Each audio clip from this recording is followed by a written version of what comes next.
before we begin, allow me to introduce a true leader in the world of commerce, Heather Hershey.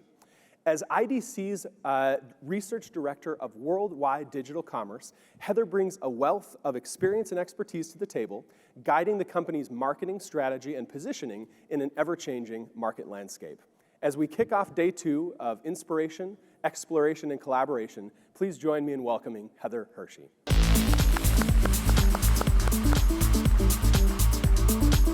Thank you so much. It's a pleasure to be here at the very first commercetools Elevate. I'm extremely excited to kick off today talking about 2 of my favorite topics. Well, more than 2, but you'll see in a moment. The basis of this talk track is mainly about trends in digital commerce, but I think we all know by this point what the biggest and buzziest trend of 2024 and frankly 2023 is. It's all about AI. But I'm also going to talk about how this can be properly leveraged organizationally and also with your tech stack. So it's all going to tie together with a neat little bow, hopefully by the end of this talk track. I wanted to show you my market because it's massive, and most of you are probably working for products that are in it. So right at the core of my market, you can see commerce engines, like commercetools that can operate headlessly and are composable. But you see more of the monolithic players in there as well. We've also got PIM, CPQ, B2B, B2C, it's all over the place. So I'm basically the go-to girl at IDC when it comes to all things digital commerce. And I'm currently tracking over 150 stories about the market for 2024 as of today, 23 of which are about investment rounds, which I find very exciting. It's definitely a little bit of an uptick from last year.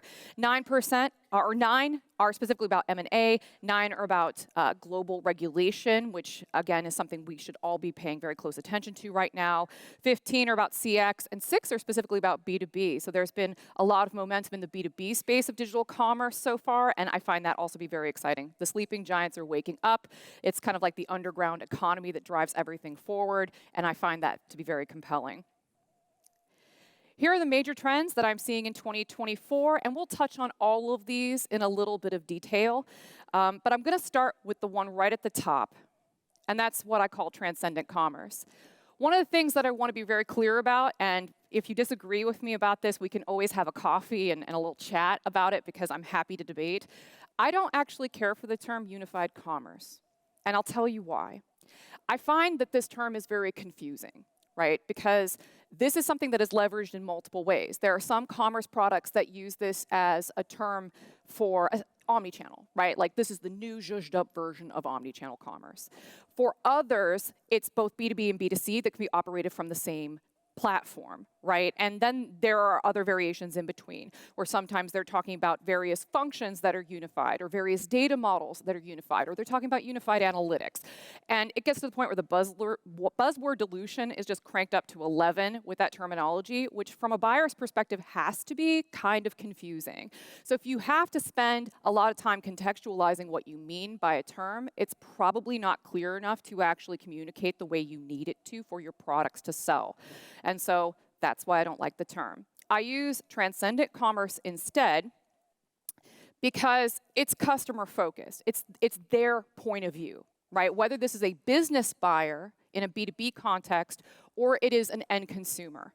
Because ultimately what matters is not all the different systems that you're tying together. Maybe for your perspective, that matters. But from the customer's perspective, they don't really care that much about the systems you're using to execute the strategy. What they care about is that they don't have to explain to you and your company every time they engage who they are, what their preferences are, what their needs are, and what they want from you. They want this to be a continuous conversation that is, again, abusing a ubiquitous term, but seamless, and it flows continuously from one touch point to another continuously, right? It's that continuity that's really important. It's consistency, and frankly, it's giving a sense of intimacy, right? That there's a relationship between you and the customer. And no matter how I hear this framed, it's almost always from a business-focused point of view, which, if you think about it, is fairly cynical, right? It's all about conversions, which I'm a commerce analyst. I love conversions, don't get me wrong. But if you really want to foster loyalty, there has to be some empathy involved with this exercise that transcends these business distinctions, transcends individual systems, transcends silos, and transcends the channels of that engagement. So here are the 4 assumptions essential to commerce transcendency. 1, and stick with me for a minute because this might sound really convoluted. Advancements in generative AI technologies will continue to grow at an exponential rate with a simulacrum of AGI predicted by 2029. And the reason why I put that word simulacrum in there is because, I like to keep things grounded in reality a little bit while I talk about AI. So before I get a little bit too in-depth about AGI, because of course this is a futuristic talking point by default, I want to talk about some of the limitations of generative AI, because I feel like this is really, really essential to understanding why this is the next phase, why this will be the big disruption, and why what we're seeing is just the tip of the iceberg, okay? And that's because generative AI technology is inherently autoregressive in nature, meaning that it can only really pull from known data, including all the noise, by the way, in that data. In situations where there's a lot of overfitting to the model, you can end up in situations where you're just endlessly regurgitating different iterations of the same known information over and over again, right? Which means you have to have very clean data to leverage this properly. And if you're using public models, you'll see a lot more hallucinations. So more data going into the model, bigger LLMs, not really the solution if you understand how these algorithms actually work, because all you're going to do is make the hallucinations that much harder to spot, right? So it's really important to understand that generative AI is not made to be innovative. It is inherently innovative in and of itself, right? It's a pretty cool technology, but it's to help human operators, right? You still need a human operator to provide context, to do the prompt engineering. That's what that's all about. You need a human operator to do the moderation, which means you can generate content and code on a massive scale, but the bottleneck now becomes the moderation, right? Becomes the review stage and then the implementation of it. So you're going to have to develop complementary algorithms, usually in the form of just regular old machine learning, maybe with neural nets attached, to help complement the generative AI and make it more fit for purpose for however you're utilizing it in your products. But really important to recognize that this is not what I'm talking about here, okay? What I'm talking about here is the future. And the reason why it's relevant, as I mentioned here, is that engineers at Google have been stating for a long time, Ray Kurzweil, most notably, he's pretty well known in this space. He has almost a 90% accuracy rate with his futuristic predictions, even if they sound really far-fetched at the time. He made this prediction in the late 90s, doubled down on it in a book in 2015, and has come out with a 3rd book to triple down on it, and is currently on a book tour as we speak. His prediction is based mainly on Moore's law, but not exclusively on that. And this is something that is pretty well known. It basically is a principle in computation, which basically states that the number of transistors on a computer chip will roughly double every 2 years, with the cost basis staying relatively flat. And it has become kind of a known stand-in for the advancements in technology, which are charted here. But beyond this, there are other unknowns that will still need to fill in these gaps, right? And like I mentioned, those include complementary algorithms. And I'm inclined to agree with AI technologists such as Cal Newport from Georgetown, who believe that Gen AI will just be the tool that the algorithms of tomorrow leverage to achieve AGI, but it won't magically spawn AGI in and of itself. Again, this is something that I'm happy to debate about and hear you out if you have a difference of opinion, particularly if you work in computer science or AI. I would love to hear your perspective after this talk track. A little bit more about this, just so you know, again, the distinction. This would be the kind of artificial intelligence that wouldn't really need as many humans in the loop. This is the kind of AI that would make most of us in this room obsolete, because it is capable of doing its own context. It is capable of reasoning. It is capable of self-moderation. So anyone who tells you that they've algorithmically cracked the code for moderation or auto context is probably lying to you if they're trying to sell a product. It's good to keep that in mind. And unlike narrow AI, which, remember, Gen AI, because of all these restrictions, is a narrow AI by default. AGI will be much different. It will be able to solve its own problems, and it will be beyond just self-healing code, which is something that already exists.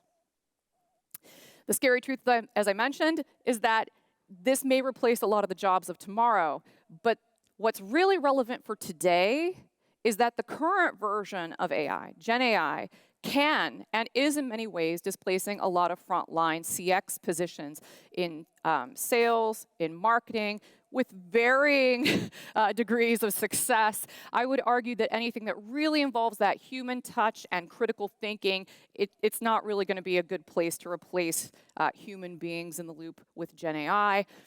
But when it comes to things like customer service, this is pretty low-hanging fruit, if you think about it, because we've already turned a lot of customer service activities into basically expert systems that have algorithms and scripts and logic, and a machine can do this much better than a human being can. So we'll basically go from a progression where we turned people into robots, essentially, to answer customer service queries and turning it back into the machines. And this will happen well before AGI manifests, which is why I say it only takes a simulacrum of it, something that's a convincing doppelganger for AGI to really be truly disruptive. And we have to focus on reskilling still. I know this is a pretty ubiquitous talking point, but I would like to be really specific about what kind of reskilling we have to look out for. Strategy. We need to harness strategy skills. We need to really make sure that people are equipped to become expert generalists, which is a huge shift because most of our educational system, most of how our jobs function today are hyper-specialized. Well, hierarchies across most organizations are going to flatten in the name of efficiency gains, right? In the name of cost savings, which means that the people who are still in the loop need to not only be experts at one thing, they have to be experts at multiple things, a jack of all trade and a master of many. Assumption 2, systems and processes engineered without the empathy for humans still in the loop, regardless of the tech stack used to deliver experiences, will not hit their target. And that's really important. Your customers are still going to be humans in the loop. You have to have empathy for them. And that's going to become more important as they become more precious and harder to find and harder to keep. And then also when it comes to your employees, same thing, right? Like finding people who are hyper-competent generalists in this day and age, very difficult. It's going to be a challenge. Many of us can probably do that in this room, but it's not the norm, as I'm sure you're probably aware. And so because of that, you need to be empathetic towards those customers. Doesn't mean you have to give everything away for free.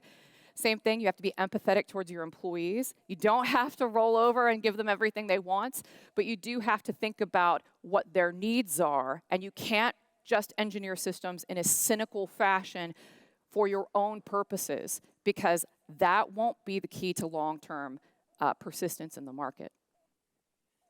I want to talk a little bit about what the true nature of loyalty and trust is, just so you understand that relationship, though I'm sure a lot of us already understand that pretty intimately.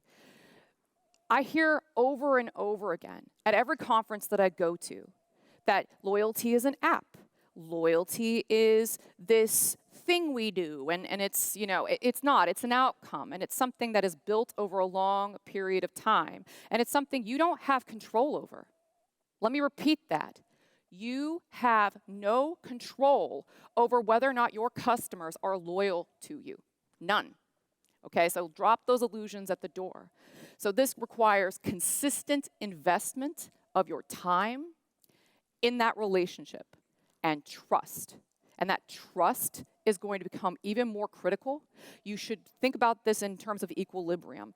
The more AI you put into your products, your processes, and your company, the more empathy you're going to have to go out of your way to display to try to maintain the trust that is needed to really sell the utility of that AI and why people should continue to engage with you as you offload more of those touch points to machines as opposed to people. Remember that commerce, like all of business, is fundamentally about relationships. So it's very important to not disregard this. When we talk about technology, don't forget the point of the exercise. We're not just here to build better mousetraps. We're here to build relationships that are durable, so that way we can future-proof our companies. And while it may seem paradoxical, AI should be considered a tool to free your internal teams to focus on these human elements of their work and authentic engagement that AI cannot currently duplicate and may not ever really be able to duplicate. I mean, that's the big unknown. Assumption 3, many of the technologies of today will become obsolete in the near future as AI eats conventional software categories. And I would say that the categories that are most at risk are the ones that deal with content, because that's what generative AI is designed to do. It generates code, and it generates it pretty well. GitHub Copilot has really led to an explosion in productivity in software development and projects getting off the ground. But that's also going to commoditize a lot of those advancements, right? A lot of that technology will become rapidly commoditized because it's going to be faster and easier to achieve on an appreciable scale. So it's a little bit of this and a little bit of that. But then when it comes to content generation, right, like when we're talking about blog posts and product copy and things of that nature, the generation of that content is not going to be sufficient to survive. You're really going to need to think about how to leverage generative AI technology in a novel way, so that way your technology does not become commoditized or absorbed into other product categories adjacent to it. And there are multiple things driving this, by the way, as you can see on this particular slide. And if you ever want to follow up with me afterwards, I have a lot of data to back this up, just not a ton of time to put it all in this deck. But one thing that's really important to recognize is that there's this interesting dynamic going on as more CFOs and CEOs get into the final decisioning stages of these products, is that they want to see the efficiency gains. They want to know how many people they can, offload off their rosters, how much money they can save, how much faster they can move, like what is the ROI here? And as they start to focus on that a little bit more, they may not be as inclined to hear out really complicated speeches about the nature of, architectural stacks, right? Like how something is architected. They may not care about APIs, right? Now, part of that is on us as people who care about technology and commerce to explain the utility of knowing those distinctions. What's the difference between a composable stack and a headless one? Why a monolith may not get you where you want to go, even if it seems attractive on paper, because IDC data indicates over and over again when we ask, would you prefer your commerce products or basically anything in your business stack on the enterprise level to come from a single vendor or specialist point solutions? They almost always choose the former and not the latter, which means there's a huge educational barrier there we still need to traverse. And honestly, that is also adding a lot of tension to this equation. But I think that there's a compelling need to do that education on our end as technologists. And that's because when we ask ourselves what's most important to us, it's still growth. Now, this came from my MarketScape research for digital commerce, so please bear in mind that the sample size is quite small, and it was a convenient sample because, in full disclosure, every single person that I asked this question to was presented to me by one of the vendors in this assessment, and then I asked them, what's more important to you? So just so you know, there might be a little bit of a bias baked into the answer of this question based on the sampling. But with that in mind, there is kind of this persistent narrative, which is kind of fictitious because it depends on who you ask. What's more important, growth or profit? Growth is still very, very popular, as this slide can kind of attest. So don't buy into that narrative that it's only about sustainable profits, because if you think about it, sustainable profits are only sustainable as long as everyone in your industry is doing the same thing, right? Like if they're all prioritizing that. If someone in your market is willing to prioritize growth instead, then that's going to kind of put pressure on everyone else to move along with them. But then here's that other thing I mentioned about the tension going on, right? Like this actually is us asking CX professionals if they're having issues with their budget, if they're having issues, actually making good on their strategic plans for how they want to roll out their CX and the kind of delivery that they want to provide there. And what I find most telling on this whole slide is we couldn't even get a full percentage of CX professionals to say that they weren't experiencing any challenges. Their budgets are being challenged because the organization has refocused the budget to improve revenue and operational efficiencies, right? So again, that tension is really having influence there. And then you can also see that the challenges are all across the board. but that virtually no one said they weren't experiencing any challenges. I found very, very compelling with that slide.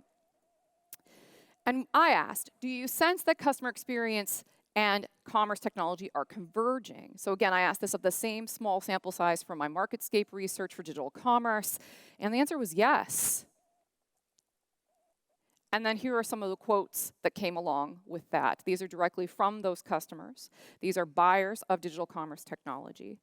And I can see this. And there's some nuance to some of these quotes, too. Because, for example, this one at the bottom, yes, very much flow, talking about how they need to change their tech and processes to meet the shift, right?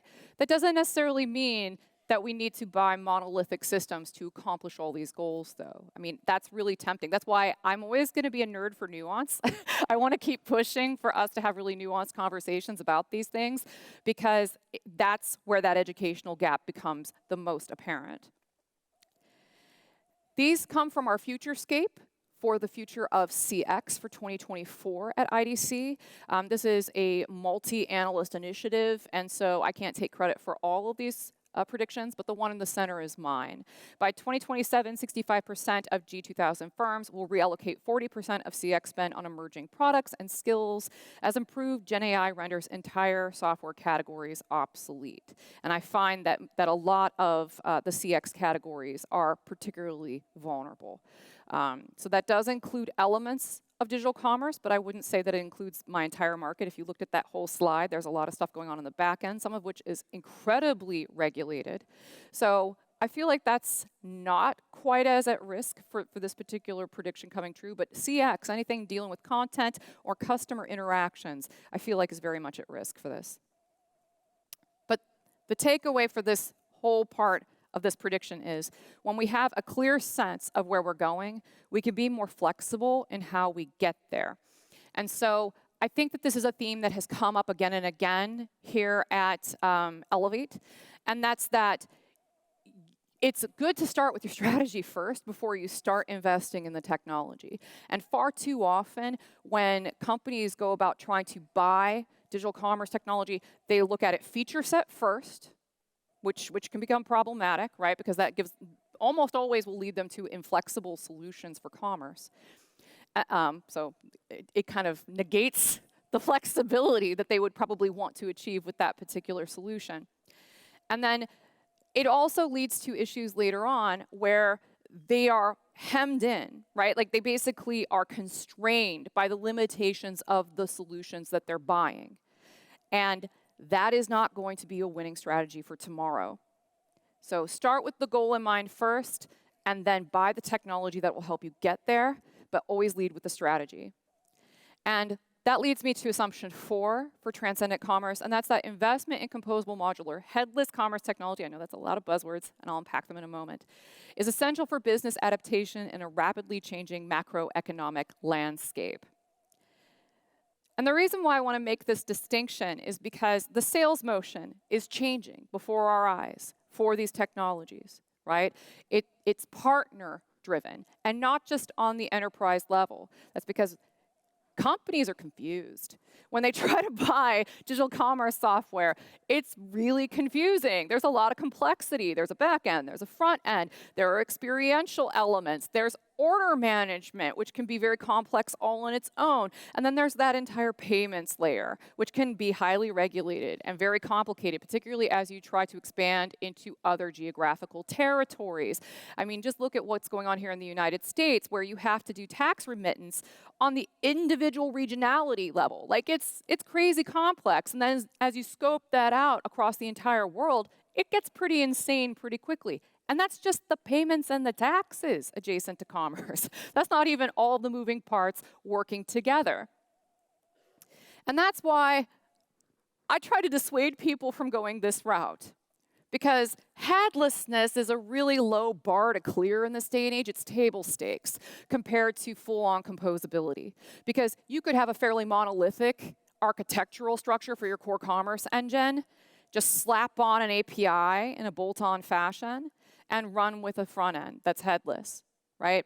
And call yourself headless, call yourself composable. And far too many vendors actually get away with doing this in their marketing. And then if they get real cute about it, oh, we're internally modular. So we're composable, right? No, I mean, I guess it depends on your definition, right? But the way I draw these distinctions as an analyst who studies this stuff for a living is that this is still pretty constrained. And what I really focus on is not just the additive modularity, like what can you tack on to augment this stack? But as I just mentioned, as organizational hierarchies flatten, right? Think of Conway's law, right? Like the communication systems of an organization and the way that that organization is structured typically will be mirrored in the tech stack, right? Because it's almost like you need to buy software that justifies all those seats, and you end up with specialized software with redundant feature sets. And I see that that's probably going to diminish over time with AI being a driver, as I mentioned in the earlier talking point. And so being able to take stuff out of these monoliths, either incrementally or, or rip and replace, heaven forbid, is really important. And that brings me to something that all the engineers in the room probably know very well, and the systems architects, and that is the strangler pattern, which gets referenced pretty regularly. What you see here is a strangler fig tree, and the reason why this is called that, even though it's, I don't know if you've noticed this, but a lot of the terminology in what we do is pretty gruesome. Like we're strangling people and we're making them headless and all this other stuff. but here, like this actually has a pretty interesting angle that is not as gruesome as it sounds. And the strangler fig tree actually is like a parasitic tree that intertwines itself with the root system of other trees in New Zealand. That's where these are found. And it basically climbs up the tree and basically takes it over little bit by little bit. And so that's why when we talk about the incremental decoupling of a monolith, that's where this terminology comes from. So it sounds kind of over the top, but it has a cute origin. Another thing that I mentioned earlier that really excites me as a commerce analyst is that B2B is waking up and realizing that many of the professionals in their loop would rather do about 2/3 of the deliberation and the negotiation, which I will show you in a slide in a moment, via a digital interface before doing the final steps with a human in the loop. So here are some of our predictions from the Futurescape for B2B sales leadership. And I think that they all kind of lead to the same thing, where demand forecasting will help us be able to minimize waste from carbon emissions. That's pretty cool. Good use of AI there. That B2B multinationals will have experimented with the delivery of live or AI-guided shopping experiences. We can already see a lot of those products hitting the market now. A lot of them are fairly rudimentary, but they will get better over time, I have every reason to believe. And as they get better, they'll become more popular. And then by 2027, 60% of first-touch sales activities will be handled by AI. Oh. Significantly reducing the need for entry-level sales roles and requiring more consultative skills from senior sales staff. I feel like this is true, but it's important to recognize that the nuance needs to be part of that as well, because the trick won't be how to handle those inquiries as they come in the door. It's when that handoff needs to occur. Where are the limits of that AI, so that way you know when to bring the human into the loop without a manual escalation involved. And one of the things that really excites me about B2B is that they've got a long way to go. So there's a lot of opportunity here. And the reason why I put this slide in here is because this is B2B professionals reading their own report card about how digital their businesses are. Or in this case, aren't. We are somewhat of a digital business, was by far the most popular answer. We are mostly a digital business, and this is highly subjective, right? We didn't try to contextualize this in this survey to ask these professionals, like, what do you consider a digital business? Because we were assuming that they were going to include things like EDI, right, and email, things that are very digital in nature, but aren't really that sophisticated. So even if they're being fairly optimistic and including those technologies of yesteryear, they're still saying that they're lacking in terms of their digital transformations, which is an opportunity for most of us as technologists. And this is the slide that backs up that earlier talking point, basically indicating that most of the people that are in B2B sales, on the other end of things, so they're the buying side, they would prefer to use digital interfaces before engaging with a salesperson in the loop. You know, it's just more streamlined, and it would help accelerate the timeline for a lot of these processes, which frankly can be excruciatingly slow. And in a lot of ways, they need to be, really, because there's a lot more risk involved in B2B. The transaction volume is incredibly high. But at the same time, if this is a customer you know, where you've already got trust and you've established loyalty with them, there is no reason why you shouldn't be able to accelerate that via a digital interface for those particular buyers. And while this was very, very hot during COVID-19 because, you know, it became very apparent to everyone that one channel, one way of selling, particularly if it's very in-person, was not enough, that they needed to future-proof their businesses by having that digital extension of their business. It dialed back just a little bit when things returned to quote-unquote normal. But at the same time, it didn't dial back all the way. We're still ahead of the curve, and that's what this slide really indicates. And then this goes back to that earlier talking point as well, where 2/3 of these processes going digital would be a welcome change for the buying side of B2B. There's also a strong desire for commerce to regulate and for AI in particular to have more regulation involved. 94.4% of B2B respondents that we queried in February of this year, all right, so about 896 respondents here, because it's isolated to just the B2B respondents, indicated they will continue to hesitate to adopt AI until these technologies are more regulated, which makes sense. Their proprietary data about their customers and their products, that's their special sauce. They don't necessarily want to give that up to a public model. And that brings us to AI everywhere, which I led the conversation with, and this is the trend that really I find is the most sticky. Drivers of this trend will be, frankly, the ubiquity of Gen AI, because it's becoming part of every single product, and you've probably heard this said before, but if you're not already thinking about how your company can become an AI company, you're already a little bit behind the curve. AI won't replace humans, but humans with AI will replace humans without AI.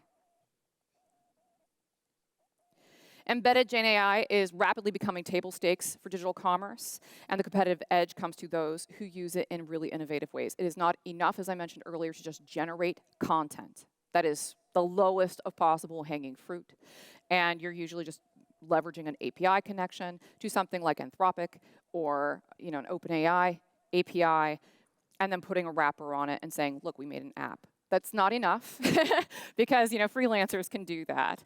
I think what's really important is what the next stage is. How do you add context, right? How do you enable the humans in the loop to continue to add context? How do you enable them to moderate at scale, right? Because those will become the bottlenecks, not the generation itself. And going back to this, which of the following are the main drivers for pursuing Gen AI? They sense an opportunity. CEOs sense that there is a real opportunity here. But then some of it's also driven by FOMO and competitive pressure. And then, you know, a little bit under 20% of respondents said, nothing. There are no drivers. We're not that interested. Gen AI models that leverage our own business data will give us a significant advantage over our competitors. Over 80% of the respondents agreed with that statement. About 50% agreed, some strongly agreed, but that is really the special sauce in B2B or B2C. This is both combined, and this is IT and line of business respondents combined. And then we also asked, because I find this to be really interesting too, because remember that hesitancy to want to get involved with Gen AI because they wanted more regulation. I isolated this talking point to B2B as well to show that even though they are hesitant, or they say they're hesitant, they're still doing it anyway, right? These B2B commerce operators are still doing it anyway. This is from our Future Enterprise Resiliency Survey, and again, this came from February of this year.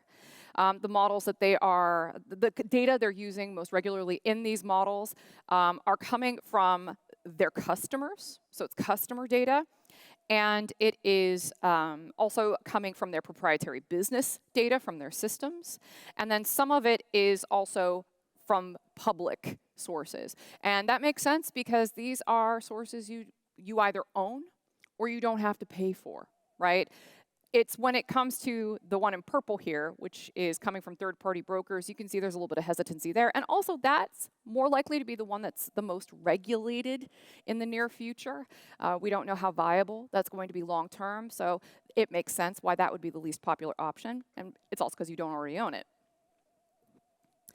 We asked, to what extent do you believe broad access to Gen AI foundation models, platforms, and application technologies will disrupt your organization's competitive position or business operating models in the next 18 months? Again, I isolated this to B2B, and I keep focusing on B2B, and I want to mention this. It's not just because of that opportunity, but it's also because they're much more likely to give us very conservative answers. They're a little bit less likely to be techno-utopians. And so when the most conservative cohort that we could be asking these questions to is answering in this way, I find that to be very compelling. So roughly a third of the B2B respondents stated that Gen AI is already disrupting their businesses. And then roughly 40% stated that Gen AI will have a moderate to significant impact on their businesses in the next 18 months. So the moral of the story is if it's not already disrupting it, it will be. So what do you do with this information? Now that I've scared you to death about the coming AI revolution and how that's going to impact commerce and, CX roles in particular, what do we do? Well, I think you shouldn't hold back, right? I think that's really important to note that this, again, came from my MarketScape research. I was asking, is your organization actually holding back from investments in new commerce technology in particular? As I mentioned a moment ago, commerce technology is not going anywhere. Of all of the categories that could possibly become obsolete due to the influence of all of this AI, I don't think this is the category, and it's because there are just too many heavily regulated moving parts. It's an orchestrator, an integration hub. It's basically Grand Central Station for all of this transactional information to ebb and flow. And so there's always going to be a need for that, regardless of what other products are being integrated into that system. And so I think that it's important to note that this is something to invest in still. It's very important to not skimp on this and not assume that you can shortcut things by running with a monolithic system, because as I mentioned earlier, you're going to end up with constraints that are going to make it harder for you to move quickly to adapt to the coming changes. And then there's also this other subtext about the macroeconomic climate, right? That there's persistent high interest, and this is why we should not actually be investing. We need to kind of wait it out. And I want to suggest that that's probably not the best idea, because if you go beyond the very short-term timelines that we typically obsess about in business that are like a quarter or a couple of years long, if you really look at it, we're still dealing with record low interest rates here in the US on the federal level. But the tech industry in particular has really benefited from this during basically the entire internet era. So it's easy to kind of lose perspective in that kind of environment. So I just wanted to add a little bit of context here. If your technology is not leading and shaping, the business will not wait. You will become obsolete, and it isn't the business's fault. As a CIO, it's your fault if you're not helping to drive and shape your company's future through technology. So plan for rapid experimentation and replacement. Very, very important. You need the flexibility to experiment. Experiment with novel CX solutions. Experiment with novel solutions on the back end and advancements in order management. You need to be able to figure out what's really best in breed to you and your organization per the definitions based on your need, right? Don't assume that whoever is, largest in terms of market share is the best in breed player in that market, is essentially the context of what I'm saying here. And that's because a lot of times when it comes to competitive analytics reports from analyst firms such as IDC, it's hard for us to avoid the fact that if we only look at market share, we're rewarding vendors for lock-in potential. And what I would rather reward people for and companies for as an analyst is how innovative they are and the tooling that they're providing to their customer bases. Consider accelerators, right? Like pre-composed, pre-integrated solutions, or at least solutions that provide you with an ecosystem of partners that are capable of getting you off the ground quickly. And then again, think beyond additive modalities of modularity, right? Like, so if you are adding things to your commerce ecosystem, think about how you can take things out. Right, and this is really where the distinction between a more MACH-aligned commerce system and that infrastructure model and something that is an all-in-one by default, where that is kind of an opaque system where you don't have a lot of influence to actually take things out or to modify the data model. I mean, super important, that last bit too. The data model. I mean, there are so many commerce solutions out there that purport to be able to operate efficiently as both B2B and B2C digital commerce, sometimes in parallel, but cannot actually do it. And the reason why I say that is because the data structure under the hood isn't flexible enough to do both of those things at the same time. So most commerce solutions that are really popular in my market are basically purpose-built for B2C. And they just kind of slap on some B2B functionality and say, oh, we can do both. These distinctions really matter. So seek commerce SaaS with a flexible data model. Ask really tough questions. If you don't know how to ask the questions or what questions to ask, bring a technologist along with you. Far too often when these decisions are being made, we leave the CTOs and the engineering people out of the loop, right? They bring the solutions to the attention of the C-suite that ultimately makes these decisions in a vacuum. And we need to advocate that the technologists are more involved in the decisions when they're finally made. The underlying data model of your core commerce product should be able to accommodate any business model that goes back to that transcendent commerce narrative. It's B2B, it's B2C, it's omni-channel, it's social commerce, it's marketplaces, it's literally anything that you need to be able to execute your experimentation strategies. Because the one thing we can all count on is that everything is going to continue to change, and that change is going to accelerate at an exponential rate due to the influence of AI, among many other factors. And so it's really important that if you're truly interested in future-proofing yourselves and your companies, that you really pay attention to what's going on under the hood, not just in terms of architecture, but in terms of underlying data structure. Ideally, you should be able to experiment with it all. And furthermore, your commerce product should be unopinionated, API agnostic about the best-in-breed technologies your organization deems relevant for their commerce initiatives. Right? So even if that includes legacy and on-prem solutions, right? Because, I mean, let's be realistic. That's what a lot of companies are still working with. They need to gradually get away from those systems via the strangler pattern.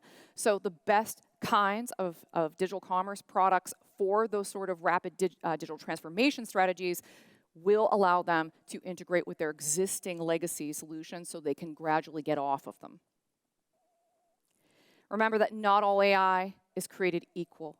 So choose AI that minimizes your risk, not just whatever is big and buzzy, not whatever can generate the most content on the biggest scale, because again, there are going to be more bottlenecks that come along with that, as I mentioned. So you want to choose from trusted names in AI, and you also want to make sure that the people that you are talking to at that company understand the limitations of a black box, because there is opacity. Like, one of the things I have to constantly remind my colleagues about is that, you can basically say, I don't want you to use my IP, OpenAI, or whatever company you're talking to that use this to train their models, but that doesn't mean that they can actually strip that data out of the model. They can just influence the outputs to, show that they're making a good faith effort not to plagiarize your IP. This brings us to ethical data governance, the proliferation of junk data, generated and ingested, and the technical integrations and software compatibility challenges of the future. I think I've touched on all of these at one point or another, so I'm going to go ahead and move on, but we can always talk about this later if you'd like to have some coffee or something. But look for vendors and products that can do all of the above that I mentioned earlier. This is the most solid future-proofing strategy for 2024 and beyond that I can possibly recommend to you, and I want to leave you on this note. Thank you so much for your time. It's been a pleasure to scare you about AI and commerce, and I hope that you have a wonderful afternoon. Bye, everybody.